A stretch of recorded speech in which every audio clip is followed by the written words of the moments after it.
Wow, what a race that lit up at the end with the clash between Leclerc, Russell and Verstappen.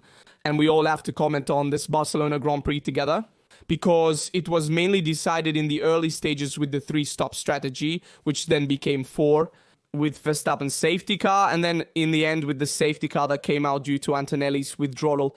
And we have to comment on the final stages with Verstappen's penalty and all that. Before we start, as always, I remind you to leave a like, please subscribe and turn on notifications so you don't miss any video that comes out on the channel. Please, guys.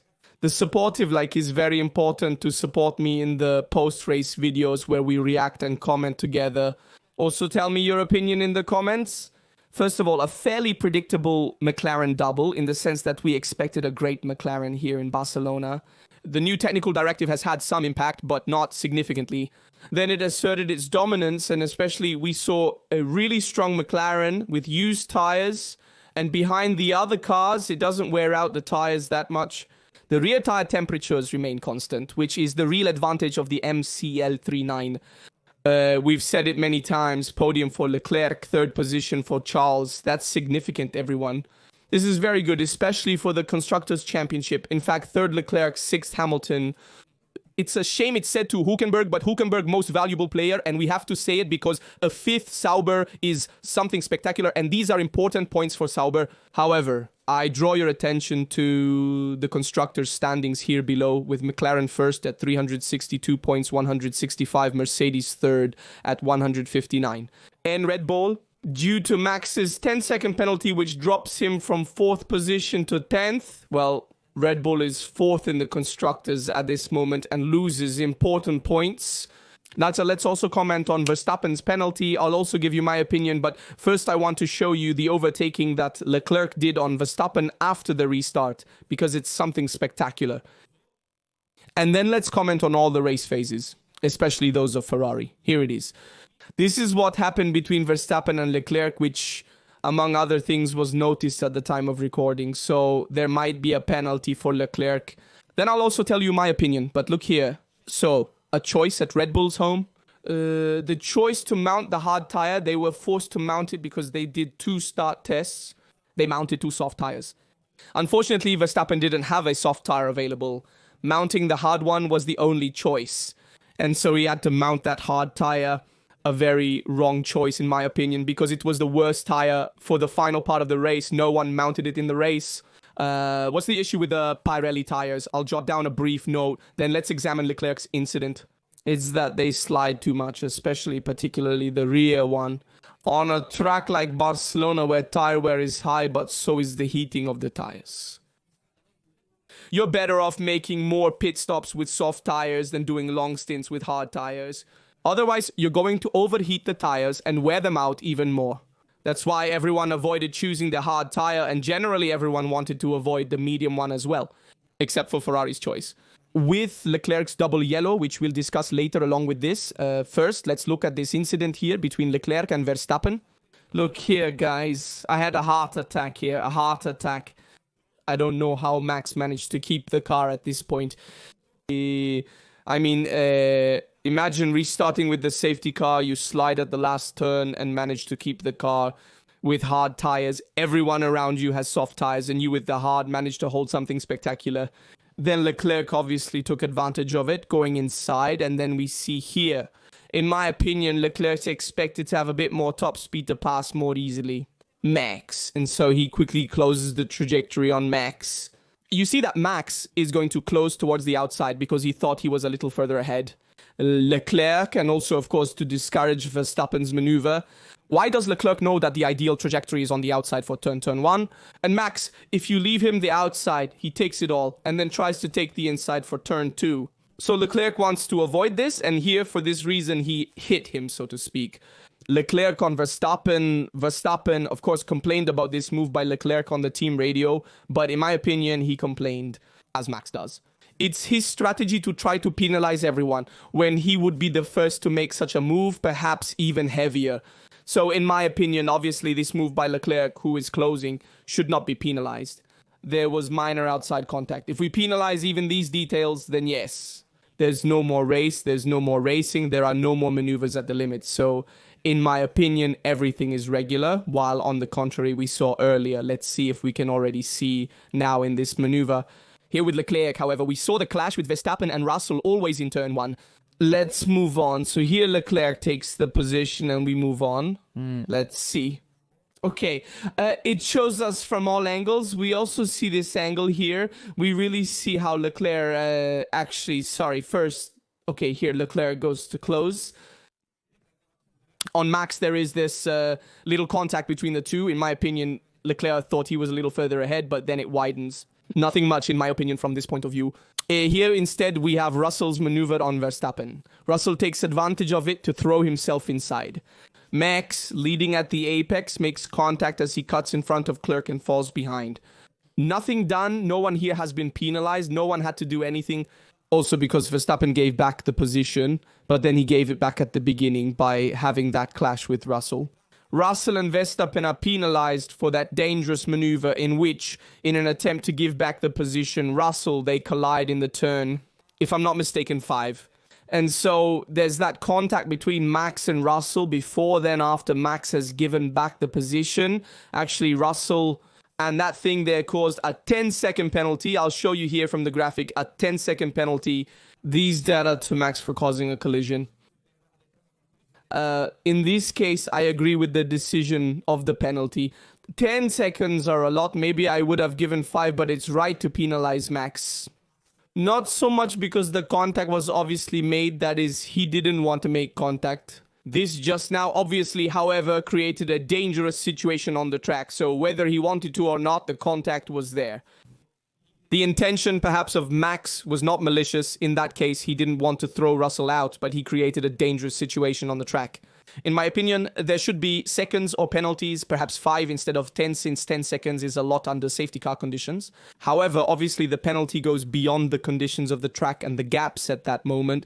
There having been the safety car, the gaps were reduced. So 10 seconds appear much more than a 5-second penalty. That's why Max then climbed from the 4th or 5th position to the 10th for this reason. So in my opinion, Max's penalty is fair. However, I must say we had a lot of fun in the last laps. It was a race that I honestly enjoyed. Initially and midway through, it was a stalemate as McLaren was managing. Max was the only one who dared the strategy with more stops. Ferrari dared the strategy with Leclerc's yellow tire, the double yellow. However, there weren't many emblematic cases, many position changes, while in the end, with Antonelli's withdrawal, we saw a more eventful race. We need to comment first of all. I'll show the tire graphics. I'll show the tires that were available to the teams before the start, and we'll see right away. Verstappen 3 used red tires, 1 new red tire, and then a new hard one. That's why he had to mount the hard tire, Verstappen. Then let's go see Leclerc's 3rd position together. First, yes, let's take a moment together. There are several radio teams, including Hamilton and Adami. The starts. However, we obviously have to comment on Leclerc's 3rd position. Guys, because in my opinion, Leclerc performed magic to take the 3rd position. Let's see it together. Here, still this shot here and here, Charles performed the real magic, in my opinion, taking the position from Verstappen. Why wasn't the podium for Leclerc taken for granted? He said he was aiming for it yesterday. We commented on it together yesterday, and we said be careful because Leclerc can fight for the podium for the pace he has.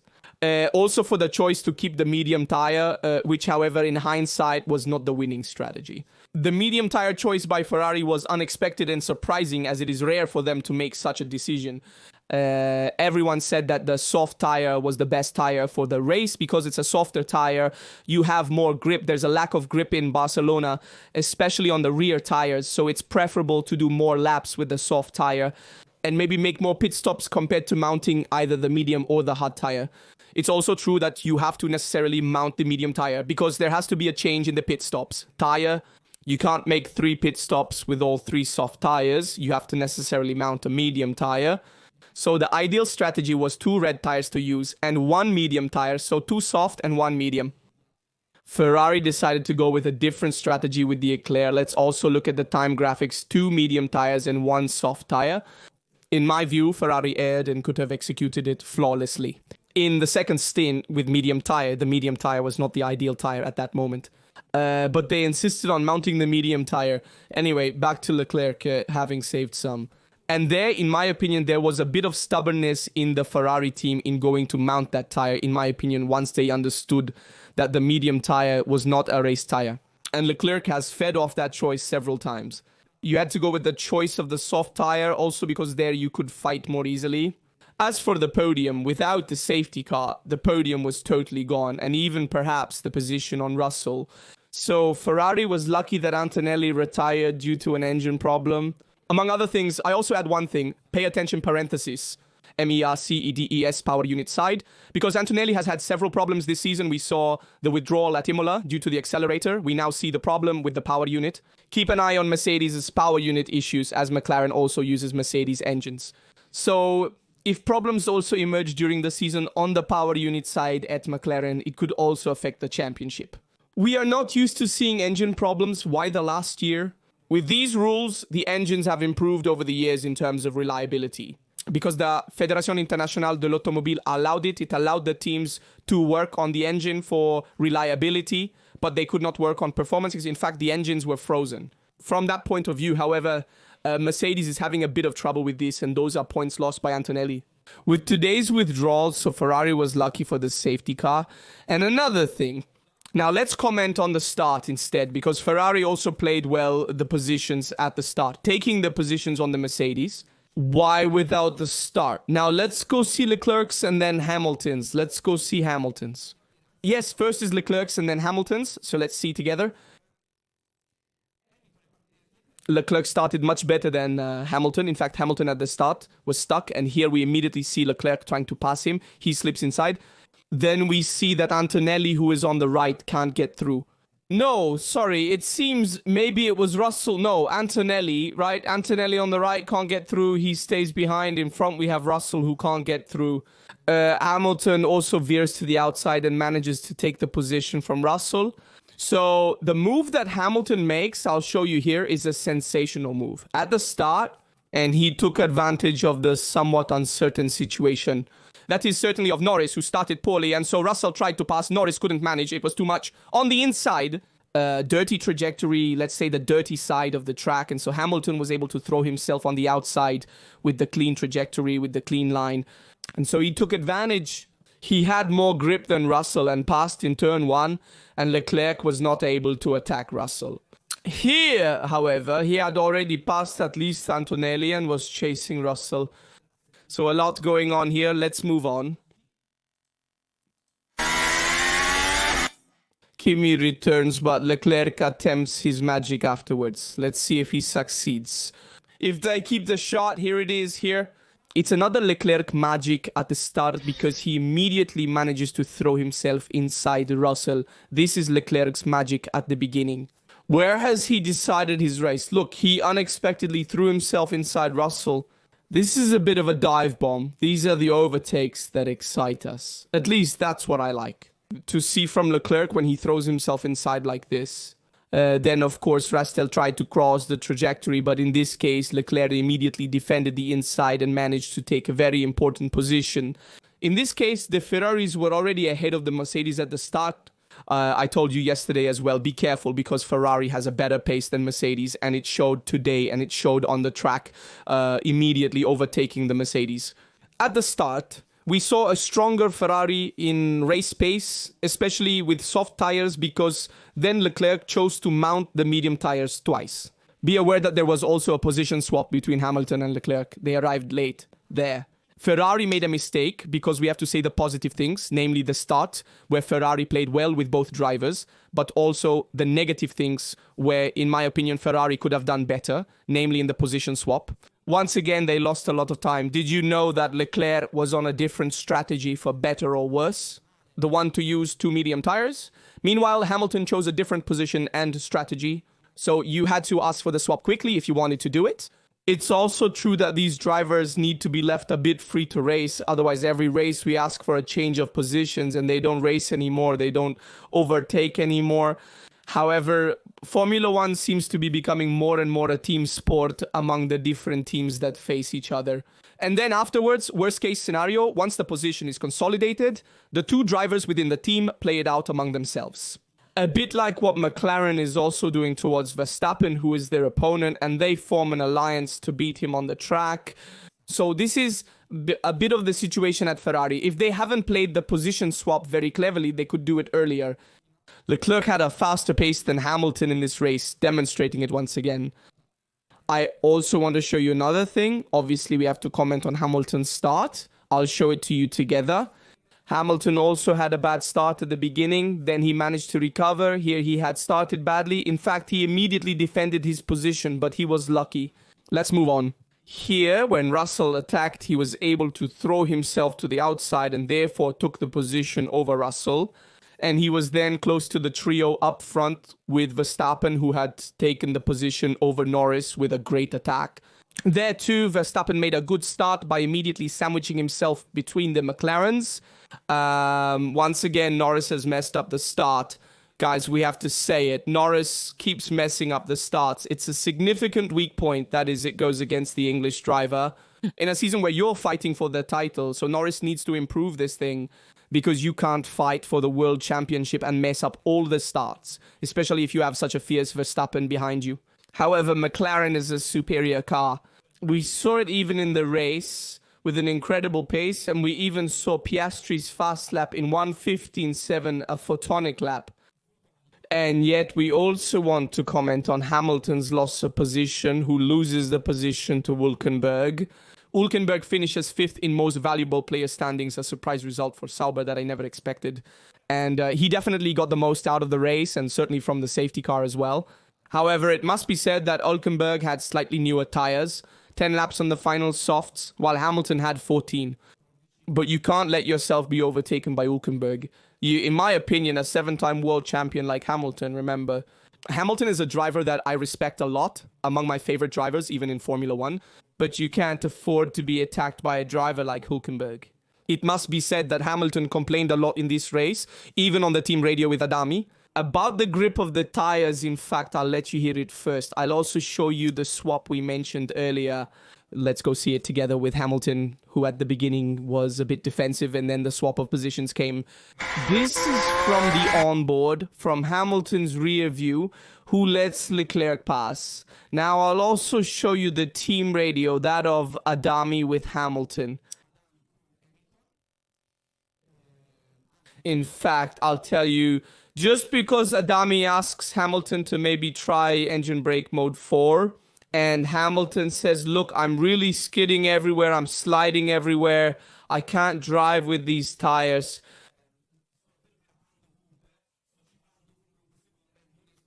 And Adam says understood, which means I got it afterwards. Besides, when he made the pit stop, he anticipated Hamilton's pit stop. Damn, there are so many laps to do. And Adam responds to me, we protected ourselves from the undercut. In fact, Hamilton had also asked why we stopped so early. Let me know, we're losing time. And Adami responds mainly in turn 7 target lap time 24. We are protecting a possible undercut from behind. So it's a pretty critical situation, always in the team radio between Hamilton and Adami. There isn't that serene atmosphere that we see, for example, among the stages in the Ambias. Before, obviously, the mess that we saw with the safety car, and then also with the clash of positions happened between Russell and Verstappen. However, before that, there was Verstappen's complaint about the gear change. And sorry, Lambiasi says the gear change from 1973, and Verstappen says no. Maybe 1974, referring to Monaco 1972, which was the team radio that had then told Verstappen in Monaco. So a bit of this banter that's going on in Red Bull between Lambis and Verstappen. At this moment, there is not this serenity in the Ferrari house. Between Hamilton and Adami, in fact, the atmosphere, I hear many team radios between the two of them, and it's a very gloomy atmosphere in my opinion. Almost as if Hamilton had to obey Adami's orders, and Adami can't manage to convey his trust to Hamilton. So there's also the matter of the position swap. Did it come so late? The late decision was due to a lack of courage to tell 7-time world champion Hamilton to swap with Leclerc immediately. And it's hard to say, because after all, he's such an important driver in the team and has a certain authority as well as credibility. So it's not an easy situation to handle. However, it must be said that in this scenario, Ferrari is the only one who manages to bring home 2 cars in addition to McLaren. up front in the top positions and scoring points in the top 10. So Ferrari still gains points over Mercedes and Red Bull, and this is crucial for the fight. In the Constructors' Championship, in fact, if we also look at the standings, it reflects a bit the trend of the season. With Verstappen, who is third, but his teammate Tsunoda is 15th, and there will also be talk there. Be careful that Tsunoda's place is at risk. Russell is fourth. Kim, on the other hand, is behind the Ferraris because he lost some points also due to today's withdrawal. And so this is a bit of the summarized situation. Also, give your opinion. I just say the last thing about the advice that Lambias gives to Verstappen. He says, I advise you to give back the position to Russell. Verstappen complains a lot about that situation. However, in the end, he gives back the position to Russell. So it means that Lambias has a certain importance within the Red Bull box. And he is also listened to by Max, who is a driver who very often acts on his own without listening to others. And he also complains a lot on the team radio to have his own advantages. Having said that, tell me your opinion in the comments. How did you see the race, and how do you also see the future of the season, especially for Ferrari? Remember to like, subscribe, and turn on notifications to stay updated. No video. What's here on the channel here from Rastro is everything. See you in the next video.